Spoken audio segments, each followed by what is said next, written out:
Welcome everybody to our online reading from Instances of Seeing Art and Poetry at Flanders Nature Center, Volume 3. These poems were inspired by the art on display in October at Flanders Nature Center in Woodbury, Connecticut, and the people who are reading wrote the poems in response to the art they saw. Hi everybody, I'm Ed Zitko, and this is called Adrift in an Art Show. Entering the gallery, I drift from room to room. There's water everywhere, a bog, a pond, a tidal basin, a river.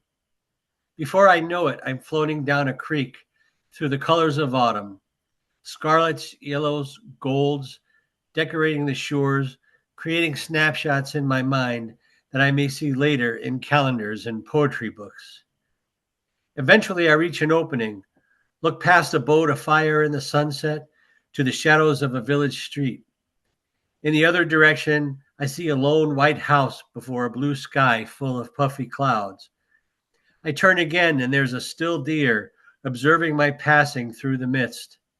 Another turn, and I'm against the creek's current. I feel the breeze and watch the leaves fall and float on the water. I reach the shore and exit through the gift shop into a dry October day. Thank you. And then this one is called Yellowbird. Little goldfinch peeking from behind the ewer. Have you even noticed the bright red tulips above, blooming, standing tall, reaching high? Spread your wings, follow their lead, up, up, up to the sky. Thank you. Innocence. Mama looks into the camera, ears alert, eyes seeing something. Her fawn rests her long neck against her mother's neck, questioning, "What do you see, Mama?" Looking closely at the photo, I see, what? The silhouette of a bear that is not there. An illusion of the photo. The deer and bear share the same nose, and the eye of the deer is the ear of the bear. Do you see it too? Great blue heron. Blue beak, head and body, white neck feathers, wet from diving for dinner, legs immersed in pond lilies, disappearing into the water. Blue heron, patient, solitary, navigates murky waters with grace. He follows his own way and trusts the silence within. My totem first visited me on a writer's weekend. I was standing by a marsh alone, and quietly he made himself known. Struck with awe, stillness entered. He often came to a pond near home. "Write," he whispered, and I did. I stand, unbelieving that this is who I am. Yet I know, and in that knowing, I bow, humbled. Nature of fog. Fog settles, finds all spaces and crevices, pervasively covers the totality of the landscape. Stark spires of trees stretch through murky mist, obscured in shroud folds. Branches reach out to nothingness, no shadows allowed. Water remains still, imperceptibly ripples pass by. Weightless and ephemeral, heavy and immovable, cannot be pushed away, spreads out to infinity.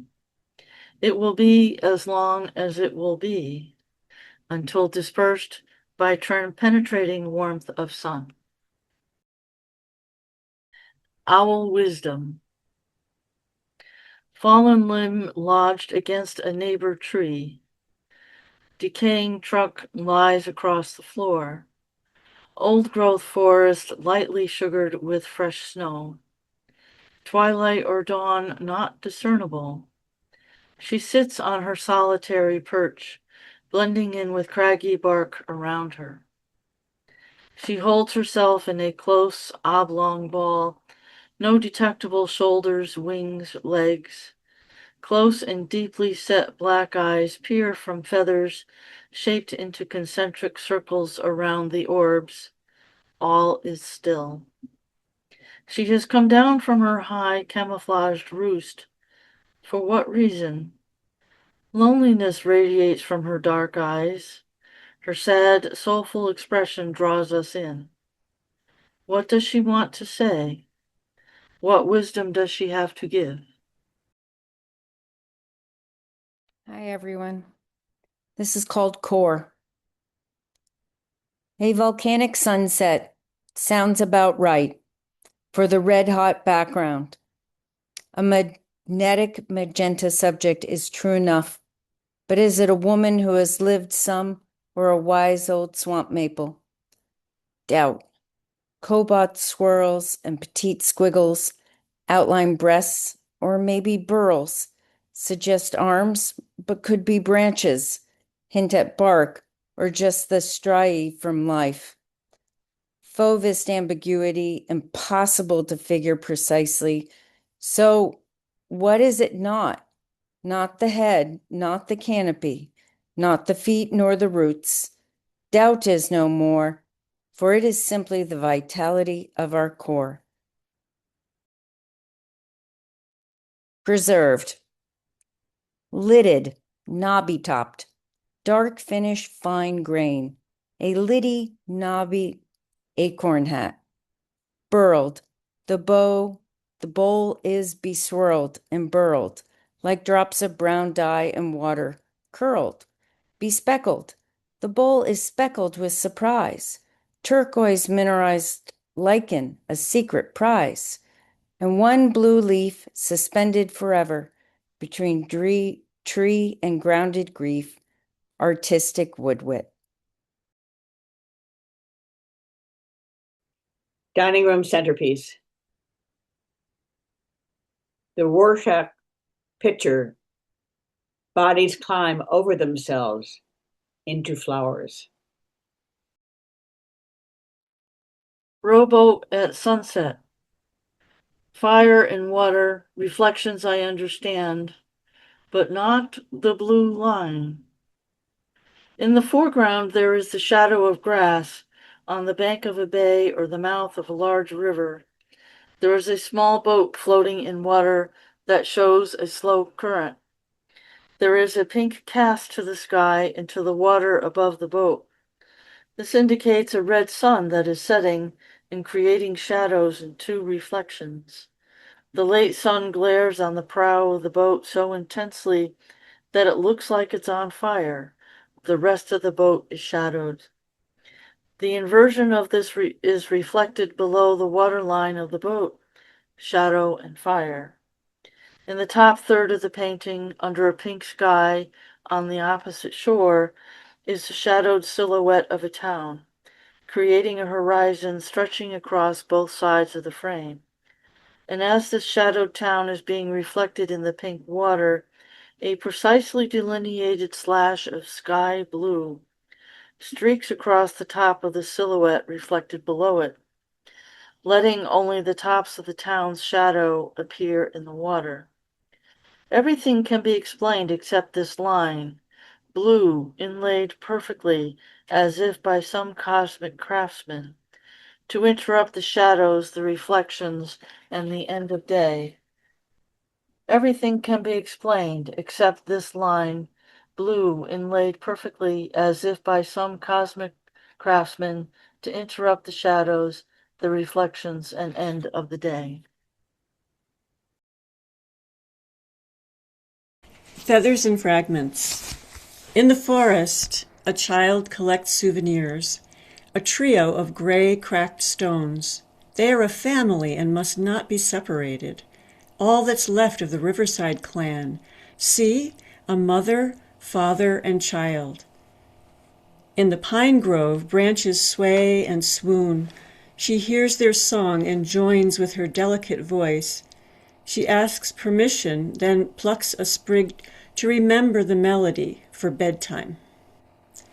One more treasure lying on the trail, a small feather striped dark and light gray with dabs of white. She holds it aloft and lets go to watch it float and spin, wishing herself to be light and free, riding high currents like an eagle. At home, she will hold it in her hands with other mementos, releasing their stories into the wandering night. Sunrise through the mist. Pine spires wait in darkness as first light appears, slowly spreading through a misty sheen of sky. So the day begins with softness, without demands, and it's all right to linger a while, free of thought, floating in possibility. Like unborn babes waiting for life to unfold, contented and whole, sung to and nurtured, protected and safe, ripening daily. The first morning birds declare the day's begun, and beneath trees, mice and squirrels are stirring. All beings bathed in blankets of light and dew, touched by the soft hand of the morning sky. Quiet moment holds us in loving arms, home for every creature, safe from harm. So I'm Dave Bigham, and this poem is called Grass. What looms in darkness, under restless skies, across fickle, sky-painted water that's never in the same place twice? Knowing only seed to sprout, to waving sheaths, the grass with soil and sun and rain in roots, content to wonder and not speculate. Worn.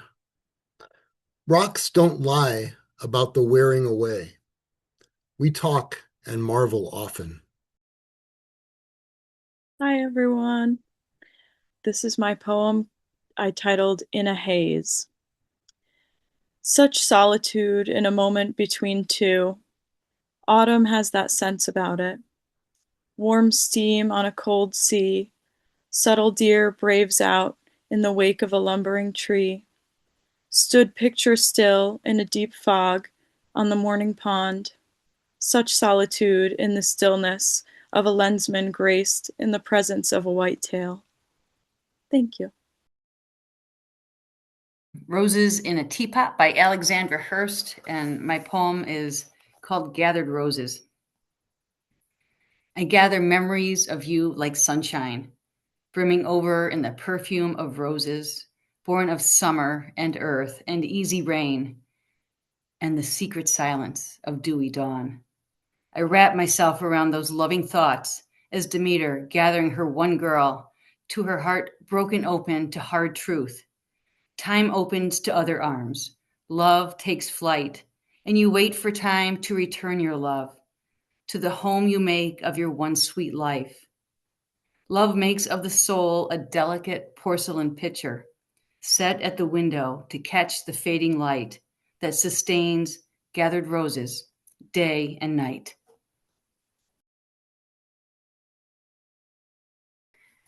And this is Just Follow the Dirt Road by Nadine Newell, and my poem is titled Finding Your Way. Just follow the dirt road.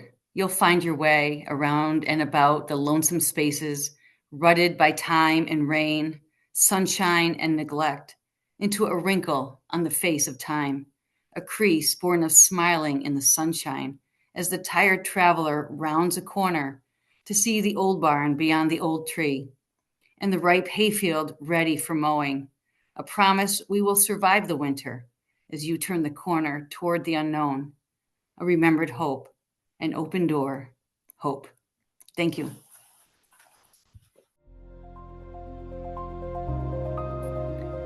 All righty. Well, thank you everybody for contributing your poems to this collection that memorializes the collaboration between artists and poets in Woodbury at Flanders Nature Center, and for being a part of this sharing this evening. It's been really nice to hear you read your poems with the artwork. Thank you very much.